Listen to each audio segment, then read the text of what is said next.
우리는 그동안 인생의 7가지 과제라는 주제로 또 다윗의 인생을 거울 삼아서 또 우리의 삶의 이야기를 함께 나누었습니다.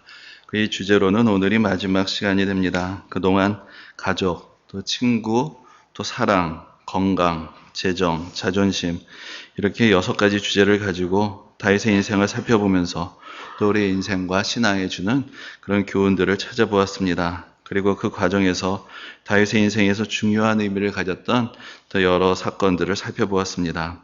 물론 다윗의 인생에서 찾아볼 수 있는 이야기거리들은 훨씬 더 많이 있습니다. 그래서 앞으로 또한 다른 기회에 이번에 다루지 못한 이야기들을 함께 나눌 수 있는 시간을 가질 수 있을 것입니다. 또 오늘 본론으로 들어가기 전에 그래도 이 이야기는 꼭 해야 되겠다 싶은 사건 한 가지를 먼저 말씀을 드리면서 시작을 하고자 합니다. 그 사건은 다윗이 이스라엘의 왕이 되기 전 마지막으로 찾아왔던 위기와 관련이 있습니다. 바로 다윗이 블레셋의 왕을 찾아가서 자기 자신의 안위를 의탁했던 그러한 사건입니다. 우리가 앞에서 보았던 것처럼 왕이 되기 이전에 다윗은 사울에게 쫓기는 신세였습니다. 우리가 앞에서 나발에 대한 이야기를 하면서 살펴보았던 것처럼 시간이 가면 갈수록 다윗의 인내심도 점점 바닥이 나기 시작했고 다윗은 점점 더 불안해졌습니다. 자신을 죽이려고 쫓아오는 사울을 피해서 더 이상 도망할 것이 없다라는 그런 절박함 속에서 급기야 다윗은 우리로서는 생각하기 참으로 어려운 기발한 생각을 하게 됩니다. 그것이 바로 블레셋으로 피신을 하는 것이었습니다. 블레셋은 당시 이스라엘과 원수지간이었고 또 역사적으로 좀 더 점잖게 표현을 해보자면 가나안 땅에 지배권을 놓고 이스라엘과 각축을 벌이고 있는 그런 상황이었습니다. 사울은 다윗을 쫓아다니고 있기는 했지만 그래도 이스라엘의 왕으로서 블레셋과는 당연히 지속적인 갈등 속에 어떤 면에서 사실상의 어떤 전쟁 상태에 놓여 있었습니다. 그래서 다윗은 소위 말해서 적의 적은 동지다라는 공식을 떠올리게 된 것입니다. 자신이 사울에게 쫓기는 신세이기 때문에 사울의 적인 블레셋에게는 환영을 받을 수 있을 것이다 라는 생각을 한 것입니다. 또 더 이상 이스라엘 지경 안에서는 피할 곳을 찾을 수 없었기 때문에 블레셋이 사실상 유일한 피난처가 되기도 했습니다. 그런데 여러분, 블레셋이 어떤 나라입니까? 바로 다윗이 명성을 얻게 된 계기가 바로 블레셋의 장수인 골리앗을 물리쳤기 때문이 아닙니까? 그런데 그런 곳으로 다윗이 제 발로 걸어 들어간다는 것, 이것은 상당히 대담한 발상이며 모험이 아닐 수 없습니다. 그런데 이런 다윗의 승부수가 블레셋 왕에게 통하게 됩니다. 블레셋 왕의 입장에서는 장차 다시 한번 언젠가 이스라엘과 전쟁을 벌이게 될 때 가장 부담이 될 수 있었던 존재가 바로 다윗이라고 할 수 있는데, 다윗이 제발로 자기에게 투항하러 왔다는 것, 그것이 블레셋 왕을 상당히 고무시켰던 것입니다. 그래서 다윗에게 시글락이라는 성읍을 주어서 그곳에 그를 따르는 사람들과 함께 살게 해주고 상당히 호의적으로 다윗을 대해 주었습니다. 다윗으로서는 이렇게 블레셋 왕의 환심을 사게 되었기에 자기의 계략이 먹혀들었다고 생각하며 속으로는 쾌재를 불렀을 것입니다. 그런데 문제는 블레셋 왕이 정말로 다윗이 자신에게 투항했다라고 믿었다는 데에서부터 시작이 됩니다. 앞에서 말씀드린 대로 지금 블레셋 왕은 이스라엘을 향한 대대적인 침공을 준비하고 있었습니다. 그래서 때가 되었을 때 블레셋 왕은 다윗에게 자신과 함께 이 전쟁에서 선봉에 설 것을 요구합니다. 당연히 사울왕과 원수가 되었기에 자신을 찾아온 것이니까 사울왕을 치러 가는 전쟁에서 함께 싸울 수 있을 것이다라고 그렇게 기대를 했던 것입니다. 자, 이 상황 어떻게 해야 되는 것입니까? 이것은 다윗에게는 전혀 얘기하지 못했던 위기가 되었습니다. 만일 여기서 이 블레셋의 장수 골리앗을 물리친 이스라엘의 영웅 다윗이 블레셋 왕과 함께 이스라엘을 치게 되었다라면 어떻게 되었을까요? 이스라엘의 왕이 되어서 이스라엘을 지키고 구원할 사람으로 택함을 받은 사람이 이스라엘을 공격하는 군대의 선봉에 서게 되는 것입니다. 아니, 100번 양보해서 블레셋과 손을 잡아서 먼저 사울의 세력을 타도한 다음에 그 다음에 이스라엘의 왕이 되는 수순으로 그렇게 나아가려 한다라고 생각을 할 수도 있겠지만, 그렇게 되면 그 당시 이스라엘의 가장 큰 원수가 바로 블레셋이었는데 블레셋에게 다윗 왕은 큰 신세를 지게 되고 다윗의 통치 기간 내내 블레셋이라는 짐에서 벗어날 수가 없게 될 것 아닙니까? 아니, 더 나아가서 백성들의 입장에서 볼 때 아무리 이스라엘의 왕이 되기 위한 전략적인 판단이었다라고 그렇게 설명을 한다 한들 과연 블레셋 편에 붙어버린 이 다윗의 변절, 이것을 이스라엘 백성들이 어떻게 받아들일 수가 있겠습니까? 그런데 그렇다고 지금 왕이 같이 싸우러 나가자라고 하는 이 마당에 내가 도저히 이스라엘을 치러 갈 수가 없습니다. 그렇게 이야기를 해버리면 지금까지 블레셋 왕에게 입에 발린 말들로 충성을 맹세했던 모든 것이 거짓으로 드러나게 되고 여기서 배신감을 느낀 블레셋 왕에게 바로 다윗이 죽임을 당할 수도 있는 그런 상황이 될 것입니다. 그러니까 이 상황은 다윗으로서는 이럴 수도 없고 저럴 수도 없는 그야말로 자기 꾀에 자기가 빠져버린 그런 형국이 되어버린 것입니다. 그런데 이런 진퇴양난의 상황에서 다윗을 구해준 것은 다름이 아닌 블레셋의 장군들이었습니다. 블레셋 왕은 아마도 스스로를 과대평가하고 있어서 다윗이 이젠 나에게 진짜 충성을 바치려는 것이구나 라고 진짜로 믿었던 것 같지만 이 블레셋의 장군들은 다윗을 향한 은심의 눈초리를 거두지 않고 있었습니다. 그래서 다윗과 함께 전쟁터에 나가게 되면 지금은 다윗이 사울과 껄끄러운 관계라서 자기들에게 피신을 하고 왔는지 모르지만 결국 다시 사울 왕의 환심을 얻는 길, 그것은 바로 자기들의 목을 베어서 갖다 바치는 거 아니겠느냐. 이런 다윗을 믿고 우리가 어떻게 같이 전쟁터에 나가느냐? 이것은 절대 불가하다라고 블레셋 왕에게 이 블레셋의 장수들이 격렬하게 항의를 합니다. 그래서 블레셋 왕은 나는 다윗을 믿는데 부하 장수들 때문에 어쩔 수 없게 되었다. 다윗에게 아주 미안하다고 말을 하면서 다윗을 데리고 전쟁터에 나갈 수 없게 됐다고 말합니다. 다윗은 겉으로는 어떻게 합니까? 제가 임금님이랑 꼭 나가서 싸워야 되는데 이렇게 이야기를 했지만 사실은 이 난처한 상황에서 빠져나갈 구멍을 얻게 되었던 큰 더 호기를 찾게 되었던 것입니다. 여기서 우리는 다시 한번 참으로 다윗이 억수로 운이 좋은 사람이다 라는 것을 보게 됩니다. 자기 스스로 초래한 위기 그리고 자기 자신의 능력으로는 벗어날 수 없었던 이 막다른 골목에서 다시 한번 벗어날 길을 얻게 되었기 때문입니다. 이 사건에서도 보는 것처럼 다윗은 어떤 면에서는 참으로 지략이 뛰어난 사람이었지만 그런 어떤 면에서는 한 수 앞도 내다보지 못하는 우둔한 면을 가진 사람이었기도 합니다. 그래서 우리는 다윗이 이스라엘의 왕이 되기까지 그 험난한 여정을 감당하고 있었던 것은 그야말로 전적인 하나님의 은혜였다라고 말할 수밖에 없습니다. 그런데 그러면 왜 하나님은 이렇게 또 다윗에게 피할 길을 주시고 돕는 손길을 주셔서 위기에서 번번이 구해주셨던 것일까요? 그 이유는 하나님이 다윗을 통해서 이루시고자 하시는 뜻이 있었고 하나님이 다윗에게 맡기신 사명이 있었기 때문입니다. 물론 다윗에게 여러 가지 탁월한 면도 있었지만 우리가 그동안 보아온 것처럼 다윗에게도 많은 허물이 있었고 그는 불완전하고 또 때로는 불의한 모습마저 보여주는 그런 사람이었습니다. 그러나 그럼에도 불구하고 하나님은 그에게 은혜를 베푸셨고 그를 통해서 역사하셔서 하나님의 구원의 섭리와 계획을 이루어 가셨던 것입니다. 그러면 하나님이 다윗에게 맡기신 사명은 무엇이었을까요? 구체적으로 말하자면 두 가지를 들 수 있습니다. 첫 번째는 우리가 잘 아는 것처럼 다윗이 이스라엘의 왕이 되어서 이 나라를 굳건한 토대 위에 잘 세우는 것이었고 두 번째는 앞으로 세워질 성전의 건축을 준비하는 것이었습니다. 이 두 가지 사명을 조금 다른 차원에서 이야기해 보자면 하나님은 이스라엘이라는 민족을 택하셔서 장차 하나님께서 이 땅에서 이루실 구원의 역사를 나타낼 민족으로 삼으셨습니다. 그래서 애굽이라는 강한 민족의 손에서 이 연약한 민족을 건져내셔서 하나님의 전능하심을 나타내셨고 이 민족에게 하나님의 율법을 맡기셨고 하나님의 성품을 알게 하시고 하나님의 거룩하심과 자비하심을 깨닫게 하시며 그리하여서 죄악으로 물든 이 세상을 구원하시려는 하나님의 놀라운 구원의 섭리 가운데서 이 민족을 사용하신 것입니다. 그리고 바로 그러한 하나님의 섭리와 계획 속에서 다윗이라는 사람을 택하셔서 하나님을 경배하며 하나님께 영광을 돌리는 나라를 이렇게 세우는 그러한 중요한 사명을 맡기신 것입니다. 조금 다른 질문을 던져보겠습니다. 우리는 왜 다윗이라는 사람의 이름을 알게 된 것일까요? 다윗이 골리앗을 물리친 영웅이기 때문에 그런 정도의 무공을 쌓은 사람들의 이야기는 사실 삼국지에서도 찾아볼 수 있습니다.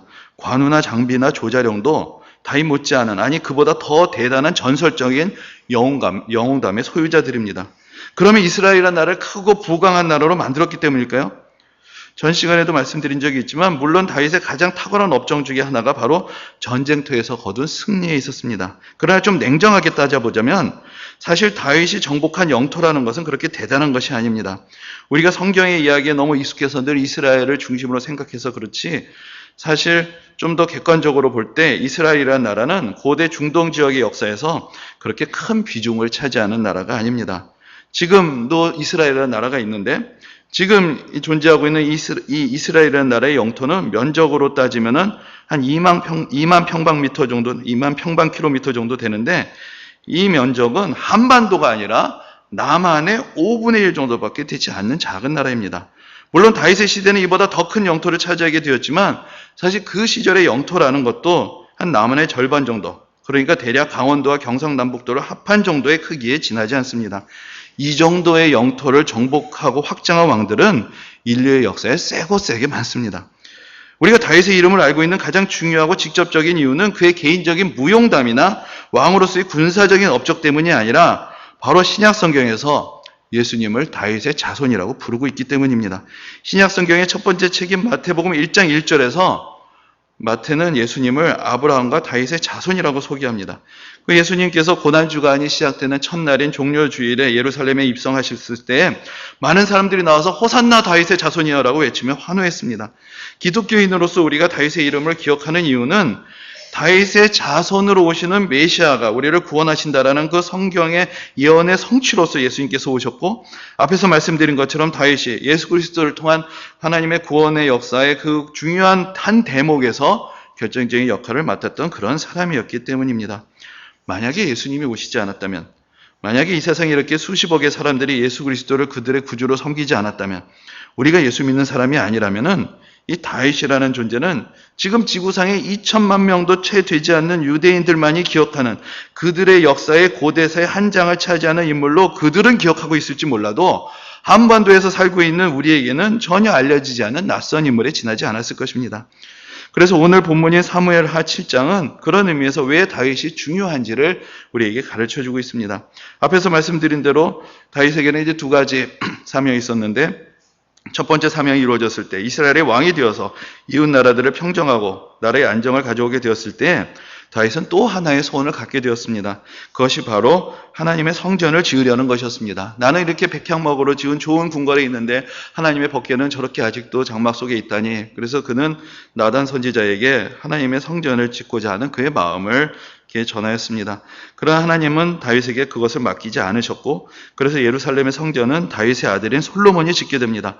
하나님께서 다윗에게 성전을 짓는 것을 허락하지 않으셨기 때문에 다윗이 직접 성전을 짓지는 못했지만, 그 대신 다윗은 솔로몬이 성전을 지을 수 있도록 성전의 부지를 확보하고 모든 건축의 자재들을 다 준비해 놓고, 또 성전이 건축되었을 때 어떻게 운영해야 될지 그 사람들의 모든 조직까지도 다 갖추어 놓게 됩니다. 근데 바로 이날 다윗이 하나님의 성전을 짓고자 하는 그의 생각을 그 당시 다윗과 함께 동역하던 선지자 나단에게 이야기했던 그때에 하나님은 바로 그 나단 선지자를 통해서 그 당시의 다윗으로서는 다 이해하기 힘든 놀라운 은혜의 계획을 말씀하십니다. 바로 다윗의 자손을 통해서 영원한 하나님의 나라를 세우시겠다라는 그런 말씀이었습니다.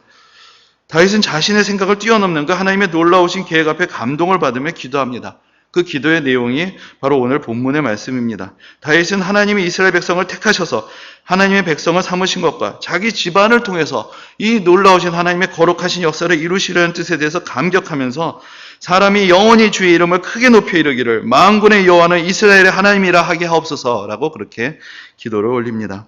다윗은 그런 사람이었습니다. 하나님의 구원의 역사에서 중요한 한 장을 담당한 사람, 이스라엘이라는 나라를 세우고 하나님을 경외하고 경배하는 나라로서 그 기초를 세우게 하였던 사람, 그래서 하나님의 이름과 하나님께서 이 땅에서 장차 이루실 하나님의 나라의 영광을 예언적으로 선포하는 그런 역할을 맡았던 사람이었던 것입니다.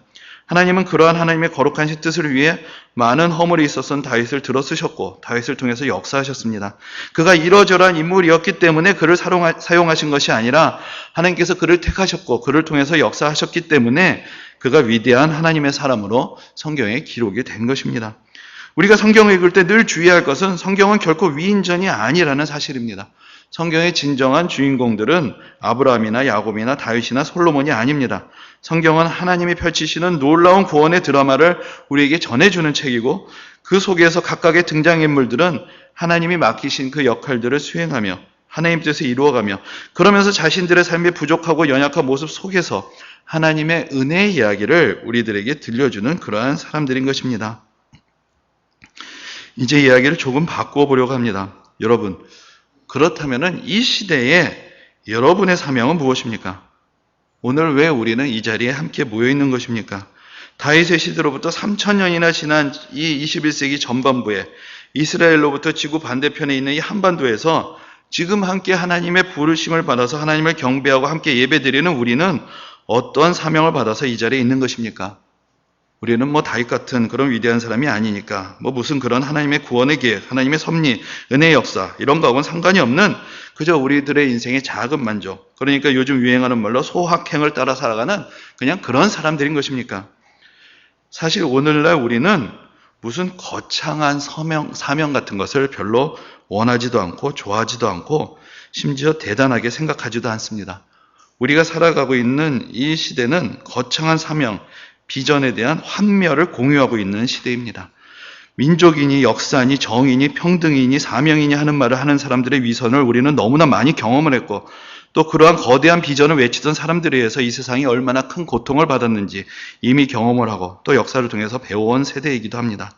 좀 더 거창하게 이야기를 하자면 인류의 역사를 길게 보았을 때 19세기와 20세기는 가장 거창한 주의 이념들이 추구되었고 또 그만큼 큰 고통을 겪었던 시대이기도 합니다. 자유주의, 민족주의, 사회주의, 공산주의, 파시즘, 제국주의, 식민주의, 백인 우월주의, 인종주의, 군국주의를 하나의 이념으로 사명으로 추구하던 사람들 간의 각축과 대립과 갈등이 수많은 사람들의 삶을 파괴했던 역사, 그것을 우리는 너무나 잘 알고 있습니다. 바로 우리가 살고 있는 이 한반도가 그러한 20세기의 역사의 상처가 아직도 가장 깊게 남아있는 땅이 아닙니까?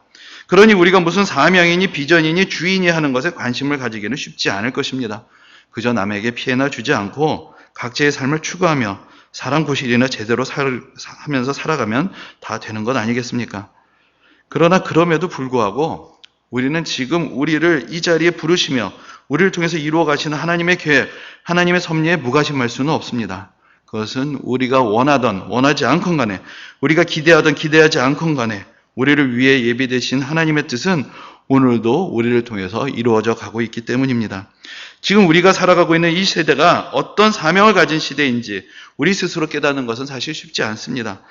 어쩌면 그것은 훗날 여러 세대가 지난 후에야 그 시대는 이런 의미를 지닌 시대였구나 하고 알게 되는 그런 것이 될 수도 있습니다. 그러나 저는 적어도 지난 100년간의 교회 역사를 돌아볼 때 또 더 긴 하나님의 구원의 역사, 섭리의 역사를 우리가 성경 속에서 깨닫게 될 때 지금 우리 시대가 어느 시대보다도 중요한 사명을 맡은 시대다라는 생각을 떨쳐버릴 수가 없습니다.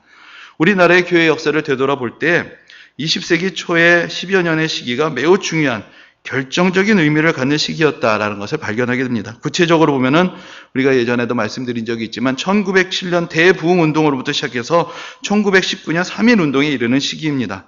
이 시기에 복음은 우리 민족의 가슴에 새겨졌고 고난당하던 민족의 유일한 소망이 되었습니다. 많은 교회 지도자들이 이 땅에서 하나님의 나라의 꿈을 꾸었고 많은 민족의 선각자들이 교회를 통해서 배출되었습니다.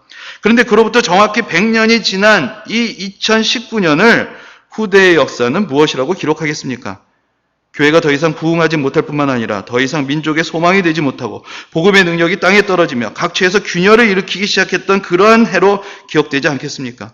한때는 세계 10대 교회 중에 몇 개가 우리나라에 있다고 그렇게 자랑하면서 세계에서 가장 큰 교회, 가장 큰 장로교회, 가장 큰 감리교회가 다 우리나라에 있다라고 그렇게 자랑을 했었는데 어느새 그런 교회들은 부끄러움이 되어버리지 않았습니까? 집안마다 내려오는 복음의 전설들이 있었습니다. 우리 할아버지, 우리 할머니의 용기 있는 결단으로 우리가 예수 믿는 집안이 되어서 우리 집안이 일어섰다라는 이야기, 그리고 이런 이야기들이 모여서 이 사회가 일어나고 이 나라가 일어났던 그런 기적 같은 이야기들이 더 이상 들려오지 않고 이제 우리 세대는 복음을 더 이상 다음 세대로 전달하는데 실패한 첫 세대로 그렇게 기억이 되는 것이 아니겠습니까? 세계적인 선교의 대국으로 세계 곳곳에 한국인 선교사들이 들어가지 않은 곳이 없고 서해의 선교사들이 철수하는 그 마당에 바로 그곳마다 헌신된 한국인 선교사들이 바톤을 이어받아서 눈물과 기도로 복음의 씨앗을 뿌리고 교회를 세워왔던 그 놀라운 이야기들, 이것이 점점 다 과거 이야기가 되고 선교의 열정도 사라지고 복음을 위한 헌신과 도전도 사라지고 그저 교회 안에는 안일과 냉소만이 가득하게 되었다라고 그렇게 기록이 되지 않겠습니까? 지금 청년 사역을 하는 분들에게 하나의 공식처럼 되어버린 숫자가 있습니다. 지금 대학생들 중에서 그들의 내면의 신앙이 어떠한지까지는 따질 수도 없고 어찌되었던지 간에 정기적으로 교회에 출석하는 학생들이 5%에 불과하다는 사실입니다. 이 숫자는 지금 여러 가지 통계에 의해서 반복적으로 입증되고 있습니다. 5%. 이것이 아마도 앞으로 한국교회의 미래를 상징하는 그런 숫자가 될지도 모르겠습니다. 우리는 지금 이런 시대를 살아가고 있습니다. 위대했던 이 땅의 복음의 역사의 마지막 장을 기록하는 그런 세대. 우리의 뒤에는 어떤 이야기가 기록될지 누구도 장담할 수 없는 그런 시대를 살아가고 있는 것입니다. 근데 이 이야기를 다시 뒤집어서 생각해 보면 다윗의 시대만큼이나 어쩌면 다윗의 시대보다도 더 중요한 시대를 우리가 살아가고 있다라는 그런 이야기가 될 것입니다. 우리 시대의 도전이란 것, 위기라는 것은 다른 말로 하면 우리 시대의 사명이 되기 때문입니다. 지금 여러분들이 서 있는 이 자리, 그곳은 여러분들이 깨닫고 있든 그러지 못하든지 간에 복음의 마지노선을 지켜내기 위한 치열한 영적인 싸움이 벌어지고 있는 자리입니다. 한 집안 한 집안의 이야기들, 가족을 위해, 자녀들을 위해, 그들의 영혼을 구원하기 위한 기도가 있는 바로 그 자리, 우리가 그렇게 어려운 상황을 겪어가면서까지 끝까지 지켜내었던 그 선교의 자리, 여러분들이 속해 있는 그 지역사회, 직장, 학교, 공동체, 그 어디서든지 내가 예수 믿는 사람으로서 양심을 지키고 믿음을 지키고 선한 영향력을 미치며 살아가려고 고민하고 있는 바로 그 한 자리 한 자리들, 새가족 한 사람을 영접하고 주일학교 어린 학생 한 명을 끌어안고 기도하며 우리 개인의 여러 가지 갈등과 고민 속에서도 교회를 사랑하는 마음으로 봉사하고 섬기며 지키고 있는 바로 그 자리, 매일매일 캄캄한 새벽을 깨우며 수요일마다 간절하게 부르짖으며 지키는 그 기도의 자리, 진실된 마음으로 정성껏 준비한 찬양을 올려드리며 전심으로 하나님께 예배드리는 바로 이 자리, 이 모든 곳이 이 위중한 시대에 우리에게 하나님께서 맡겨주신 사명의 자리이고 충성의 자리인 것입니다. 우리는 이 시대의 도도한 세상의 물결 속에서 복음에 대한 열정이 아닌 냉소, 기대가 아닌 환멸, 헌신이 아닌 무관심의 시대에 각자에게 맡겨진 복음의 최전선에서 끝까지 버텨내며 더 나아가서 극적인 반전을 이루어내야 하는 그런 사명 앞에 서 있습니다. 다시 한번 나의 인생이, 우리 가정이, 우리 교회가, 우리 사회가, 이 나라가, 이 민족이, 이 온 세상이 예수 그리스도의 복음 안에서 기뻐하고 가슴 벅차고 다시 꿈을 꾸고 다시 희망을 찾고 다시 도전하고 다시 뜨겁게 찬양하고 다시 간절히 기도하며 전도의 열정, 선교의 헌신으로 새로워지는 그런 반전의 이야기, 역전의 드라마, 새로운 부흥과 도전의 이야기를 그것을 바꾸어내야 하는 바로 그 위대한 사명의 자리, 거기에 우리 모두가 지금 서 있는 것입니다. 여러분들이 인정하고 받아들이고 있든지 그렇지 않든지 우리는 이미 그 부르심을 받았고 이미 우리는 그 현장에서 살아가고 있습니다. 어떤 거창한 비전, 사명이 아니어도 좋습니다. 내가 감당할 수 있는 나의 삶의 이야기 속에서 하나님은 다윗처럼 우리를 부르셨고 다윗처럼 우리를 사용하기를 원하십니다. 우리도 흠이 많고 실수하고 연약하고 넘어지고 비틀거리고 확신도 부족하고 이기적이고 계산적이고 비겁하지만 그런 우리들 하나하나를 하나님은 부르셨고 사랑하시고 지금 우리와 함께 역사하기를 원하십니다. 하나님은 전능하신 분이시기에 하나님에게는 위대한 영웅이 필요 없습니다. 다만 하나님의 부르심을 받고 하나님이 주신 사명의 자리를 자신의 사명으로 받아들이며 순종하는 사람들이 필요할 뿐입니다. 우리가 그동안 살펴본 것처럼 다윗도 많은 허물과 실수와 연약함이 있는 사람이었습니다.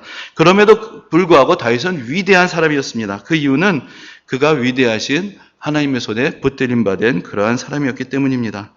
우리도 연약한 사람들로서 하나님의 부르심을 받았습니다.